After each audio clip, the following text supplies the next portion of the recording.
সুপ্রিয় বন্ধুরা, আসসালামু আলাইকুম। আশা করি আল্লাহর অশেষ রহমতে সকলেই খুব ভালো আছেন। আজকে আমি আপনাদের শোনাবো হযরত সুলাইমান আলাইহিসসালামের বিবাহ সম্পর্কে। পর্ব ১। হযরত সুলাইমান আলাইহিসসালামের রাজধানী থেকে ২০ দিনের দূরত্বে একটি ক্ষুদ্র রাজ্য ছিল, যার নাম ছিল সাবা। এই রাজ্যটি প্রথম দিকে হযরত সুলাইমান আলাইহিসসালামের খেলাফতের অন্তর্ভুক্ত ছিল না। এ রাজ্যের অস্তিত্ব সম্বন্ধে তার জ্ঞান ছিল না। একদা হযরত সুলাইমান আলাইহিসসালাম রাজ সিংহাসনে বসে রাজকার্য পরিচালনা করছিলেন। এমন সময় তিনি উপরের দিকে তাকিয়ে দেখলেন পক্ষীকুলেরা তার মাথার উপর পাখা মেলে ছায়াদানে ব্যস্ত রয়েছে, কিন্তু এদের মধ্যে তার প্রিয় হুদহুদ পাখি অনুপস্থিত। তখন তিনি হুদহুদের খোঁজ নিলেন, কোথাও তাকে পাওয়া গেল না। হযরত সুলাইমান আলাইহিসসালাম হুদহুদের উপর রাগান্বিত হলেন এবং বললেন, হুদহুদ বোধহয় পালিয়ে গেছে, না হয় সে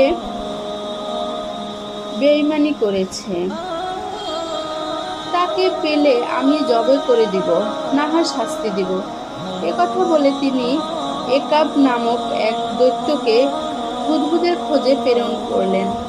একাব অতি দ্রুত পথ চলতে আরম্ভ করলেন। কিছু দূর গিয়ে হুদহুদের সঙ্গে তার সাক্ষাৎ হয়। তখন একাব শাহানশাহের রাগের কথা এবং তাকে তার খোঁজে পাঠিয়েছেন বলে হুদহুদকে জানায়।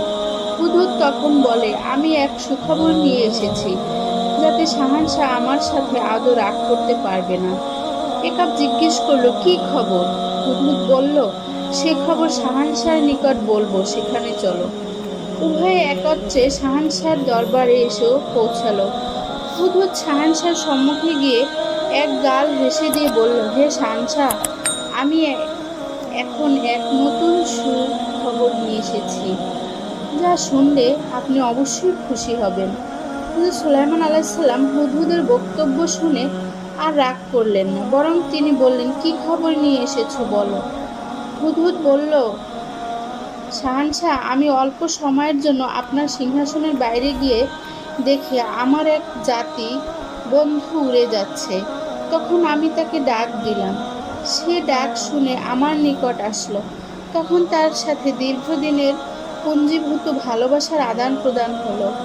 তারপরে আমি কোথায় থাকি সে কথা জিজ্ঞেস করায় আমি শাহানশাহর দরবারে কথা বলি। সে আপনার দরবার সম্পর্কে কিছুই জানে না। তখন আমি তাকে বললাম, তুমি এখন কোন রাজ্যে বসবাস করো, যেখানে শাহানশাহর রাজ্যের খবর অজ্ঞাত? সে বলল, আমি এমন এক রানীর রাজ্যে বসবাস করি, যে অত্যন্ত রূপবতী, দয়াবতী ও আরামপ্রিয়। তার রাজ্যে যত প্রজা আছে সকলে অতি আরামে জীবনযাপন করছে। তার সিংহাসন বিশাল ও অত্যন্ত সৌন্দর্যমণ্ডিত। হীরা, জহরাত, পান্না, মুক্তা ইত্যাদি মূল্যবান পাথর দ্বারা সুসজ্জিত। স্বর্ণ ও রৌপ্য দ্বারা তৈরি তার দরজা জানালা। আমি বললাম, তোমার রাজ্য সম্বন্ধে আমাদের শাহানশাহ বোধহয় অবগত নন। যদি তিনি অবগত থাকতেন তাহলে অবশ্যই তার অধীনতা স্বীকার করে রমণীর রাজ্য পরিচালনা করতে হতো। তখন আমার বন্ধু বলল, চলো আমার সাথে, আমাদের রানীর সুন্দর সুসজ্জিত রাজ্যটি একবার দেখে আসবে। আমি প্রথমে যেতে চাইলাম না। বন্ধু বলল, সরাহিল দৈত্যের একমাত্র রূপসী কন্যা সাবা রাজ্যের রানী বিলকিস বেগমকে একবার দেখে এসো। তিনি কতটা রূপের রানী এবং কত শান্তির অধিকারিণী, তা না দেখলে অনুমান করতে পারবে না। আমি এ ধরনের প্রশংসা শুনে বন্ধুর সাথে রওনা করলাম। দীর্ঘ সময় পথ চলার পরে সাবা রাজ্যের রাজধানীতে পৌঁছে গেলাম। সেখানে পৌঁছে রাজমহলের এক দেয়ালের উপর বসলাম। তখন আমি রানী বিলকিস বেগমকে দেখলাম। তিনি অপরূপ সৌন্দর্যের অধিকারিণী। তিনি কুমারী, অত্যন্ত মূল্যবান বিরাট এক সিংহাসনে তিনি উপবিষ্ট। আমি তার রূপ দেখে মুগ্ধ হয়ে গেলাম এবং শাহানশাহের বিবেক করে তাকে লাভ করার সিদ্ধান্ত নিলাম। হে শাহানশাহ, এখন আমার পুরস্কার দিন। আমি এমন পুরস্কার চাই যা আমার বংশানুক্রমে এক সম্মানের প্রতীক হিসেবে চিহ্নিত থাকবে। হযরত সুলাইমান আলাইহিসসালাম বললেন, তুমি যা বলেছ তা সত্যি কি না আমি যাচাই করে দেখব। যদি তুমি সত্যবাদী হও তাহলে আমি তোমার মাথায় এক স্মরণীয় মুকুট স্থাপন করে দেবার জন্য আল্লাহর দরবারে দোয়া করব।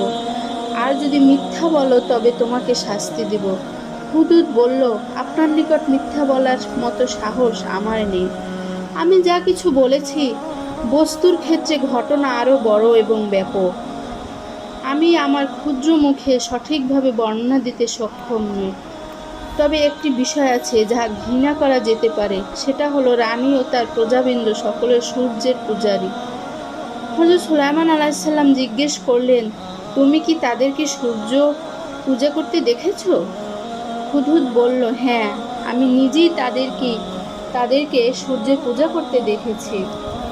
শয়তান তাদের পথ প্রদর্শন করছে। এতে তারা আল্লাহ তাআলার নির্বাচিত পথ পরিত্যাগ করে সূর্য পূজায় আত্মনিয়োগ করছে এবং তারা হেদায়েত থেকে দূরে পড়ে আছে। হযরত সুলাইমান আলাইহিসসালাম হুদহুদের শেষ কথা শুনে বললেন, তোমাকে আমি বিশেষ দূত করে আমার পত্র নিয়ে বিলকিসের নিকট প্রেরণ করব। তুমি আমার পত্র তার নিকট পৌঁছে দেবে। তারপর ফিরে এসো, দেখা যাক সে পত্রের কি উত্তর দেয়। হুদহুদ বলল, শাহানশাহ, তাহলে দয়া করে পত্রটি লিখে দিন। আমি এখনই পত্র নিয়ে চলে যাচ্ছি। হযরত সুলাইমান আলাইহিসসালাম লিখলেন, পরম করুণাময় আল্লাহ তাআলার নামে আরম্ভ করছি। এ পত্র আল্লাহর নবী সুলাইমান আলাইহিসসালামের পক্ষ থেকে সাবার রানী বিলকিসের প্রতি প্রেরিত হলো। রানী বিলকিস, আপনি অনতি বিলম্বে ইসলাম ধর্ম গ্রহণ করে আমার নিকট চলে আসুন, অন্যথায় প্রতিরোধমূলক শক্তি নিয়ে আমার সম্মুখীন হন। এ পত্র লিখে হযরত সুলাইমান আলাইহিসসালাম হুদহুদ পাখির মুখে দিয়ে দিলেন। হুদহুদ পাখি পত্র নিয়ে দীর্ঘ পথ অতিক্রম করে সাবা রাজ্যের রাজধানীতে পৌঁছল। অতঃপর সে রাজমহল গিয়ে দেখল রানীর খাস মহলের 7টি গেট বন্ধ রয়েছে, শুধু জানালাগুলো খোলা। তখন হুদহুদ জানালা দিয়ে ভিতরে গিয়ে দেখল 7 মহলের অভ্যন্তরে রানী বিলকিস ঘুমিয়ে আছেন। তখন অতি সন্তর্পণে চিঠিখানা রানীর বুকের উপর রেখে জানালা দিয়ে বেরিয়ে এলো। অতঃপর সে হযরত সুলাইমান আলাইহিসসালামের দরবারে এসে পৌঁছা মাত্র ঘটনা সবিস্তারে শাহানশাহকে অবগত করল। রানী বিলকিস ঘুম থেকে জেগে বুকের উপর একখানা পত্র দেখে অবাক হলেন। অতঃপর তিনি পত্রখানা খুলে পাঠ করলেন। পত্র পাঠ করে তিনি ভীষণ চিন্তাযুক্ত হলেন। কে তার নিকট অলৌকিকভাবে পত্র পৌঁছে দিল? তাকে তিনি দেখলেন না। বিশেষ করে 7 মহলার সম্পূর্ণ দরজা বন্ধ থাকার পরেও এ মহলে কিভাবে ঢুকে পত্র দিয়ে গেল, তার কোনো হদিস পাওয়া গেল না। দ্বিতীয়ত, পত্রের বিষয়বস্তু অত্যন্ত ভীতিকর এবং হুমকি বিশেষ। রানী পত্রের মর্ম অনুধাবন করে অত্যন্ত ভীত হলেন এবং জরুরি ভিত্তিতে তার পরিদর্শক বর্গকে ডেকে পাঠালেন। জরুরি খবর পেয়ে তার পরিষদবর্গ রাজমহলে এসে উপস্থিত হলেন। তখন রানী বিলকিস সকলকে পত্রখানি দেখালেন এবং পত্রের মর্মানুসারে এখন তাদের কি করণীয় আছে তার পরামর্শ চাইলেন। পরিষদের সদস্যবৃন্দের কেউ বললেন, আমরা সৈন্য সমাবেশ করে সুলাইমান আলাইহিসসালামের সাথে যুদ্ধ করব। কেউ বললেন, না, যুদ্ধ করা সম্ভব নয়, তিনি বিশাল শক্তির অধিকারী, তার সাথে যুদ্ধ করে আমরা কয়েক ঘন্টা টিকে থাকতে পারবো না। আবার কেউ বললেন, হযরত সুলাইমান আলাইহিসসালামের নিকট আত্মসমর্পণ করা সবচেয়ে নিরাপদজনক। সর্বশেষ রানী বিলকিস বললেন, আমার অভিমত হলো তার সাথে যুদ্ধ করে আমাদের টিকে থাকা অসম্ভব। তার সম্পর্কে আমি যতদূর জানি তাতে সে যেখানে সসৈন্য প্রবেশ করে সেখানে সব কিছু লণ্ডভণ্ড করে দেয়, অধিবাসীদেরকে চরম ও বিয়াজ্জতি করে ছাড়ে। এমত অবস্থায় তার রোষানলে পতিত না হয়ে প্রথমে তার নিকট উপকৌটন প্রেরণ করা হবে বুদ্ধিমানের কাজ। তাতে কাছেদেরা এসে কি মন্তব্য করে তা শোনার পরে উপযুক্ত ব্যবস্থা গ্রহণ করা যেতে পারে। রানীর প্রস্তাবে সকলে একমত হলো। রানী উপকৌটন প্রেরণ করে বুঝতে চেয়েছেন যে সুলাইমান আলাইহিসসালাম প্রকৃতপক্ষে একজন নবী। না একজন রাজ্য অধিপতি। হযরত সুলাইমান আলাইহিসসালাম নবী হন, তাহলে তিনি উপকৌটন গ্রহণ করবেন না। তিনি রানীকে ইসলাম গ্রহণের জন্য চাপ সৃষ্টি করবেন। আর যদি তিনি একজন রাজ্য অধিপতি হন, তাহলে তিনি উপকৌটন গ্রহণ করে তাকে বিয়ে করার প্রস্তাব পাঠাবেন। কাছেদের নিকট রানী উপকৌটন হিসেবে 7খানি স্বর্ণের ও 7খানি রৌপ্যের ইট, মণিমুক্তা, জহরাত ও পান্না জাতীয় অনেক মূল্যবান পাথর দিলেন। সর্বোপরি স্বর্ণ সুতা দ্বারা তৈরি করা ঢাকনা কাপড় দিয়ে ঢেকে কাছেরদেরকে পাঠিয়ে দিলেন। কাছেররা যথা সময়ে এসে হযরত সুলাইমান আলাইহিসসালামের দরবারে পৌঁছল। হযরত সুলাইমান আলাইহিসসালাম তখন নিজ সিংহাসনে বসা ছিলেন। 1000 উজির তার সম্মুখে বসা ছিলেন। পাশে সৈন্য সামন্ত, পাইক পেয়াদা ও জিন পরি, দৈত্য দানবেরা নিজ নিজ অবস্থানে শাহনশাহর আদেশ নির্দেশের অপেক্ষা করে জুড়ে দাঁড়িয়েছিল। এমন সময় হুকুম বরদার এসে খবর দিল, রানী বিলকিস উপকৌটন নিয়ে কাছেদ পাঠিয়েছেন। হযরত সুলাইমান আলাইহিসসালাম খবর পেয়ে কাছেদদেরকে ভিতরে আসতে হুকুম দিলেন। কাছেদরা সম্মুখে অগ্রসর হয়ে দেখল, রাজমহল, দেয়াল, ছাদ সমস্তই স্বর্ণ ও রৌপ্যের তৈরি। এছাড়া সিংহাসনের চতুর্থ পার্শ্বে মূল্যবান পাথর দ্বারা বিভিন্ন কারুকার্য খচিত। এগুলো দেখে নিজেদের আনা উপকৌটন অতি তুচ্ছ বলে তারা ভীষণভাবে লজ্জিত হলো। তারা এ নিয়ে সম্মুখে অগ্রসর হতেই লজ্জাবোধ করছিল। হুদহুদ পাখি এ সময় তাদেরকে মনোবল নিয়ে সম্মুখে অগ্রসর হতে বলল। তখন তারা হযরত সুলাইমান আলাইহিসসালামের সম্মুখে যথাযথ সম্মান প্রদর্শন করে শাহী দরবারে রীতি বজায় রেখে সম্মানের সাথে উপকৌটন পেশ করল।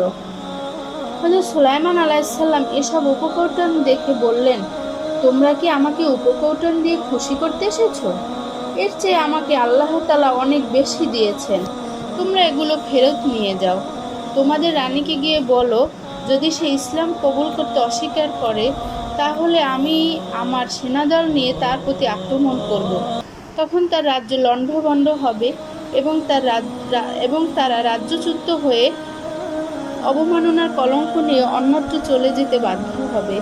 কাছেদরা হযরত সুলাইমান আলাইহিসসালামের দরবার থেকে বিদায় নিয়ে রানীর নিকট এসে হযরত সুলাইমান আলাইহিসসালামের মন্তব্য জানালো এবং তার দরবারে শান শওকতের কথা বিস্তারিতভাবে জ্ঞাত করল। তখন রানী বিলকিস বললেন, তুমি আমার চেয়ে অনেক বড় সম্রাট এবং অনেক বড় শক্তিশালী। তার সাথে যুদ্ধ করে দেশ বিধ্বস্ত করায় কোনো লাভ নেই। তবে শাহনশাহর শুধু ধমকের সম্মুখীন মুসলমান হওয়া সম্ভব নয়, তার কিছু নবুয়তি মুজিজা দেখা আমাদের কাম্য। সেই হিসাবে তার মুজিজা দর্শনের উদ্দেশ্যে আমি দ্বিতীয়বার কিছু পরীক্ষামূলক বিষয় নিয়ে তার নিকট কাছেদ প্রেরণ করতে চাই। রানীর উক্তির সাথে তার পরিষদবর্গ একমত হলো। তখন রানী কিছু সংখ্যক দাস দাসীকে একই পোশাক পরিয়ে সাজালেন। ছিদ্রবিহীন কয়েক টুকরা ইয়াকুত পাথর কৌটায় ভরে নিলেন। কিছু সংখ্যক তেজি ও অলস ঘোড়া প্রেরণ করলেন। সবশেষে একটি খালি বোতল দিয়ে দিলেন। কাছেদকে বলে দিলেন, প্রথমে শাহনশাহকে তোমরা দাস দাসীদের পৃথক করে দিতে বলবে। পরে লোহা বা কোনো যন্ত্র দ্বারা ছিদ্র না করে অন্য উপায়ে ইয়াকুত পাথর ছিদ্র করে গেঁথে দিতে বলবে। তৃতীয়ত, তেজি ও অলস ঘোড়াগুলোকে পৃথক করে দিতে বলবে। চতুর্থত, বোতলটিতে এমন পানি ভরে দিতে বলবে যা আকাশ অথবা মাটির পানি যেন না হয়। বন্ধুরা, আমার ভিডিওটি আজ এ পর্যন্তই। সবাই শুনবেন, ইনশাল্লাহ সবার ভালো লাগবে। মা বোনরা সতর থেকে নামাজ পড়বেন, নতুবা আপনাদের নামাজ কবুল হবে না। সবাই ভালো থাকবেন, সাবধানে থাকবেন, নিরাপদে থাকবেন। আসসালামু আলাইকুম।